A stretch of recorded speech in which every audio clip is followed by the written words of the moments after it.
እሺ ተማሪዎች በዚህኛው ሌሰናችን የዩኒፎር ፍሬሽማን ኮርሳችን ማብቂያ ይሆናል። 4.5ን ተመልክተን እስከ ገጹ መጨረሻ ያለውን እንመለከትና ዩኒፎርን እዚህ ጋር እናበቃለን ማለት ነው። ኤክስተርናል ሪሌሽን ሪሌሽን ዊዝ ኢጂፕት ብሎ ይጀምራል። የውጭ ግንኙነቷ ምን ይመስላል? ኢትዮጵያ በተለይ ከግብጽ ጋር የነበራት ግንኙነት ከሌሎች ሀገራት ጋርስ ያላት ግንኙነት ምን ይመስላል የሚለውን አንድ በአንድ የምንመለከትበት ነው የሚሆነው።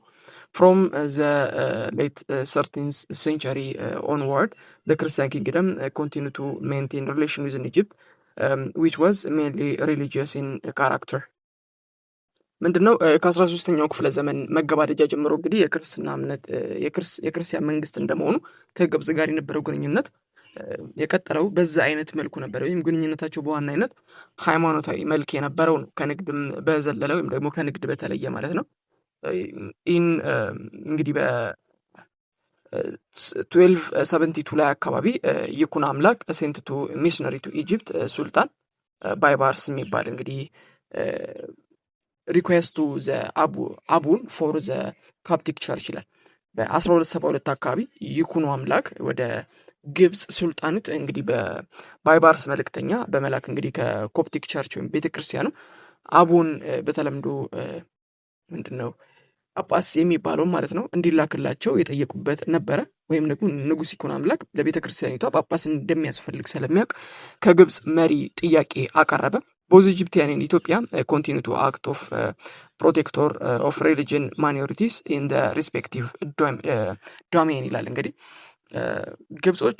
ግብጽም ሆነች ኢትዮጵያ እንግዲህ በግዛታቸው ውስጥ የሚገኙ አነስተኛ ቁጥር ያላቸውን እንግዲህ ወይም ደግሞ ይሄ ፕሮቴክቶር ሪሊጅን ሜኖር የሚባለው አለ የሃይማኖት ተከታዮች እንደ ጠባቂ ሆነው ማገልገላቸውን ቀጥለዋል። ምን ለማለት እየፈለገ ነው? ኢትዮጵያ እንግዲህ በሀገሩ ያሉ ሙስሊሞችንም ሆነ ግብጽ ደግሞ በሀገሩ ያሉ ክርስቲያኖችን ወይም ደግሞ ኮፕቲኮችን ለመጠበቅ ቃል ገብቷል። እኔ ክርስቲያኖችን እጠብቃለሁ፣ አንቺም እንደዚሁ ደግሞ እስላሞችን ወይ ደግሞ እስላሚክ ሪሊጅን ያላቸውን ማይኖሪቲዎችን ትጠብቂያለሽ የሚል ኢጂፕቲያኖች ቃል ኪዳን ነበራቸው። ኢጂፕቲያን ኦልሶ ዋንት ቱ ኢንሹር ሴኩር ፍሎ ኦፍ ናይል አባይ ሪቨር ዛት ኦሪጂኔትድ ፎር ኢትዮጵያ ይላል። እንግዲህ ግብጽም ከኢትዮጵያ ከዚህም በተጨማሪ ግብጽ ያስቀመጠችው የወንቷ ፍላጎት የነበረው እንግዲህ የአባይ ወንዝ ፍሰት መነሻ እንደመሆኗ መጠን ኢትዮጵያ ያ እንዳይቋረጥ ማረጋገጥም ትፈልግ ነበር። በዚህ አይነት አማካኝነት አቡን ለመስጠት እና በዛ አይነት አማካኝነትም ስልጣን ሪሌት ለማድረግ ይፈልጉ ነበር። ወይም ደግሞ ያም ኬዝ ነበራቸው። ኢነርሊ 40th century መሐመድ ኢብን አልዋን የሚባለው እንግዲህ ይሄ ፕሮሴኪዩትድ ዘ ኮፕት ኤንድ ዲስትሮይ ዘር ክርስቲያን ኢን ካይሮ ይላል። በ14ኛው ክፍለ ዘመን አካባቢ ይመስለኛል መጀመሪያ ላይ መሐመድ ኢብን ቀላውን የሚባለው እንግዲህ በካይሮ የሚገኘውን የኮፕቲኮችን ማሳደድ ጀመረ። ማሳደደ አብያተ ክርስቲያኖችን ማፍረስ ጀመረ። ይህ እንግዲህ በግብጽ የነበረው በክርስትና ላይ በደል መፈጸሙን የሚያሳይ የመጀመሪያ ዳታ ሆነ ማለት ነው፣ ወይም ደግሞ ማረጋገጫ ነበረ። ኔክስት ምን ትመለከታላችሁ? ኢትስ ሪስፖንስ አበደ ጽዮን ዴማንድ ዘ ሪስቶሬሽን ኦፍ ዘ ክርስቲያን ኤንድ ዋርንድ ዛት ፍሎር ፌሊየር ቱ ዱ ሶ ዊድ ሪዛልት ኢዝ ዳይቨርሽን ኦፍ ናይል ዎተር ይላል። ምንድነው በምላሹ አመደ ጽዮን ምን አደረገ? ወይ ደግሞ አስ ሪስፖንድ ምን አደረገ? በቤተ ክርስቲያኒቱ ላይ ጥገኛ ይሄ ምንድነው የሚባለው የአባይ ውሃ አቅጣጫውን ሊቀይር እንደሚችል እና በእነሱ ላይ ተጽዕኖ ማሳደር እንደሚችል ገለጸ። ካልሆነ ክርስቲያኖችን አትንኳቸው የሚል አይነት መልእክትን ለማስተላለፍ የሞከረበት ጊዜ እንደነበር ትመለከታላችሁ ማለት ነው። In 4050 Sicilian Pietro Rombiolo, who had been Ethiopians in last year of Dawit region, who had previously carried out successfully trade mission to India behalf of the king, who now sent to European and ዘርዓ ያዕቆብ's ambassador. በ1450ዎቹ ላይ እንግዲህ አጼ ዳዊት በነገሱባቸው ጊዜ ማለት ነው የመጨረሻው ዓመት አካባቢ ይመስለኛል ኢትዮጵያ ውስጥ የነበረ እና ከዚያም ቀደም ብሎ ለንጉስ ወደ ህንድ የተላላከ የነበረ የንግድ ጉዞ ያደርግ የነበረ ሲሲሊያዊ ሰው ነበር። ማለትም ቅድም የጠቀስነው ሰውዬ ማለትም ፒትሮ ሮምቢሎ ብለን ያልነው ሰውዬ አሁን ደግሞ የአጼ ዘርዓ ያዕቆብ አምባሳደር በመሆን ወደ አውሮፓ ለመላላክ ቻለ ማለት ነው።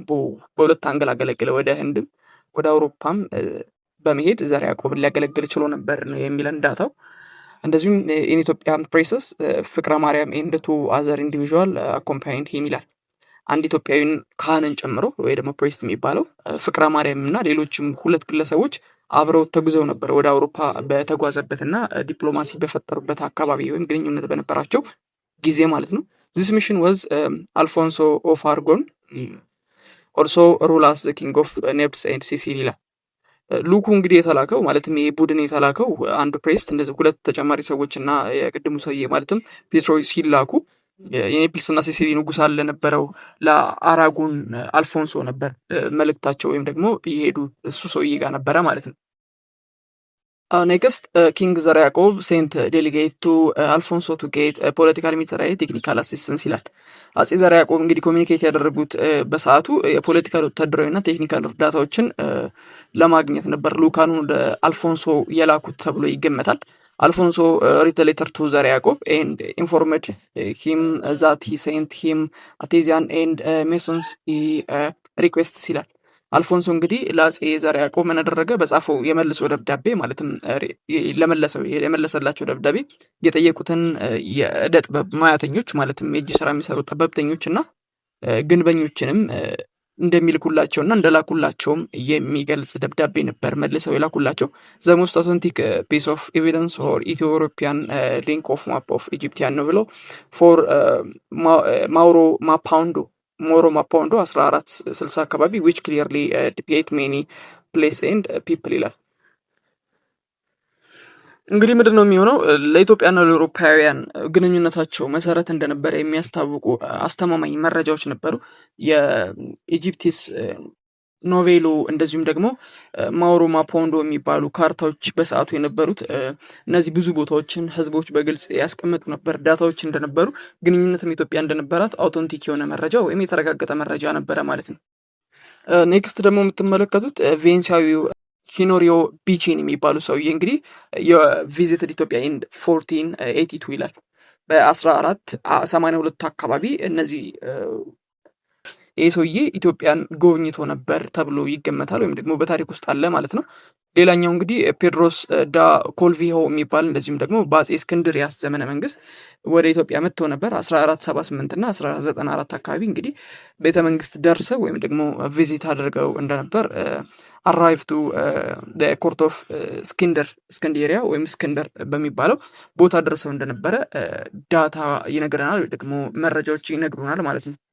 ኔክስት ዘ ሪቫልሪ ቢትዊን ዘ ክርስቲያን ኪንግደም ኤንድ ሙስሊም ሱልጣኔት ኢን 15th ሴንቸሪ ስትሬንግዝ ሃይን ዛት ሪሌሽን ቢትዊን ዘ ክርስቲያን ኪንግደም ኤንድ ክርስቲያን ኢሮፒያን ይላል።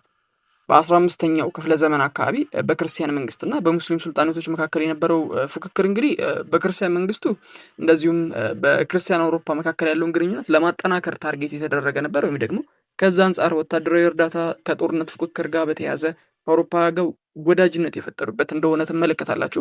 ዘርዓ ያዕቆብ ባለቤት በሰዓቱ የዘርዓ ያዕቆብ ባለቤት የነበረችው እንግዲህ ፕሌቱ ኢምፖርታንት ሮል አድርጋለች። በተለይ ከፍተኛ ሪሌሽን ደግሞ ስትሮንግሊ ሪሌት እንዲያደርጉ በተለይ ከአውሮፓ ጋር ለነበራቸው ግንኙነት ትልቅ ስራዎችን ከሰሩ የንግስት ሄሌኒ ብልህ እንደነበረች እና ቆራጥም እንደነበረች በታሪክ ውስጥ ትመለከታላችሁ። በጣም ብዙ ኮኔክሽንም ነበራት። ሺ ኦልሶ ሃዝ ፎርሲን ዛት ፖሲቢሊቲ ቱ ኮንሶሊዴት ሪሌሽን ዊዝን ጌት ሰፖርት ፍሮም ፖርቹጋል ዛት ዊዝ አጌንስት ዘ ቱርክሽ ይላል። እንግዲህ ምንድን ያደረገችው ንግስት ሄሌኒ የቱርክ ኃይል ወደ አካባቢው እየመጣ መሆኑን ስለተገነዘበች በሰዓቱ ያኔ በሷ ጊዜ ማለት ነው ከፖርቹጋል ጋር በመተባበር የሚያስፈልጋትን ሁሉ ነገሮች ለማሟላት ጥረት ያደረገችበት ጊዜ ነበር። ኢን 1508 ላይ እንግዲህ ፖርቹጋል ሴንት ፕሬዚደንት ቱ አክት አስ አን አምባሳደር ቱ ክርስቲያን ኢትዮጵያ ይላል። እንግዲህ በ1508 አካባቢ እንግዲህ ፖርቹጋል ለክርስቲያን ኢትዮጵያ አምባሳደር ሆኖ የሚያገለግል ሰው የላከበት እንደዚሁም ግንኙነታቸው በዛ እንደጀመረ የምትመለከቱበት ይሆናል ማለት ነው። አራውንድ 1512 ኩዊን ሄሌኒ ዘ ማዘር ኤንድ ሪት ኦፍ ልብነ ድንግል ይላል። እንደዚሁም ሴንት ቱ አርሜኒያ ስኮልድ ማቴዎ የሚባል ሰው በ1512 አካባቢ እንግዲህ የአጼ ልብነ ድንግል እናት የሆነችው ወይም ደግሞ እናም ጠባቂ የሆኑ የነበሩት ንግስት ሄሌኒ ማቴዎ የተባለ አርሜናዊ መልእክተኛ እንደነበራቸውም ጭምር ትመለከታላችሁ። ንግስት ሄሌኒ እንግዲህ ማቴዎ የተባለውን ሰውዬ ወደ ፖርቹጋል ንጉስ በመላክ እርዳታ እንዲጠይቅ እንደዚሁም ዲፕሎማሲያዊ ግንኙነት እንዲያደርግ ያደረጉበት ሁኔታ ተፈጥሮ ነበር። ከዛ አንጻር ነው የምንመለከተው።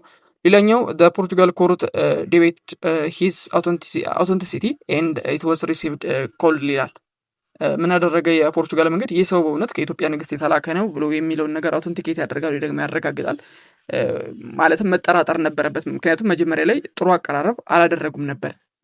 ከመነሻቸው ጥሩ አቀራረብ ስላልነበራቸው አፍተር ዛት ግን መቀበል ባለባቸው ሁኔታና ሂደት ላይ ተስማምተው ነገሮችን ለመመልከት ሞክረዋል ማለት ነው። በፖርቹጋል ኤምባሲ ሄድቱ የፖርቹጋል ኤምባሲ እንግዲህ በሮድሪጎ ሊልማ በሚባል ሰው እንደዚሁም ዲዮርቶ ጋሊባ እንደዚሁም ደግሞ ፍራንሲስኮ አልቬሬዝ በሚባሉ ሰዎች እንግዲህ የሚመራ የፖርቹጋል ልዑክ በ12 ተላከ እንትና አልፎንሶ በ1520 እንግዲህ ኢትዮጵያ ደርሶ ለ6 ዓመታት መቆየቱን ትመለከታላችሁ። እንግዲህ ሪች ኢትዮጵያ 1520 ኤንድ ሪሜን ፎር 6 years ይላል። እስከ 6 ዓመታት ያክል እዛ እንደቆዩ በመጨረሻም ትልቅ የፖርቹጋል ልዑካን ቡድን መጥቶ ኢትዮጵያ ውስጥ እንዳረፈና ይሄ ነው የሚባል ተጨባጭ ግንኙነት እንደነበራቸውም ማሳያ እንዲሆን አድርጓል ማለት ነው።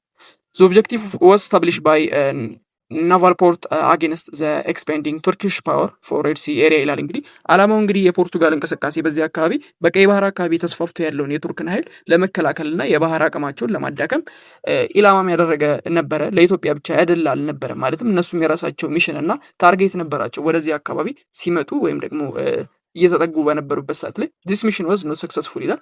ነገር ግን ሚሽናቸው እንደሚያስፈልገው ሁኔታ ሰክሰስፉል አይደለም። ምንም እንኳን ብዙ ጥረቶች አድርገው ነበር። በወቅቱ የተሰበረው የባህር ወደብ የመመስረት ዓላማ ነበራቸው። ነገር ግን ሳይሳካላቸው ቀረ። በጣም ብዙ እንቅስቃሴ ስለነበረ በተለይ በመሐመድ ግራኝ እንቅስቃሴ እና በሌሎችም መመልከት ትችላላችሁ። ከዛ አንጻር ነበረ እንትን ላይሳካላቸው የቻለው። እንግዲህ የዚህ ዩኒት ማብቂያችን እዚህ ላይ ይሆናል። በቀጣይ ዩኒት 5ን ይዘን እንቀርባለን። በጣም ወሳኝ የሚባሉ ነጥቦች የተነሱበት ናቸው። ይህን ከተከታተላችሁ በኋላ እንግዲህ መጨረሻ ላይ የምንሰራቸው ኤክሰርሳይሶች ዩኒቱን ማስተር እንድታደርጉ ያደርጋችኋል። እንደዚሁም ላይክ፣ ሼር በማድረግ ይህን ቪዲዮ ለሌሎች እንዲደርስ ያድርጉ እያለን ሰናበትን።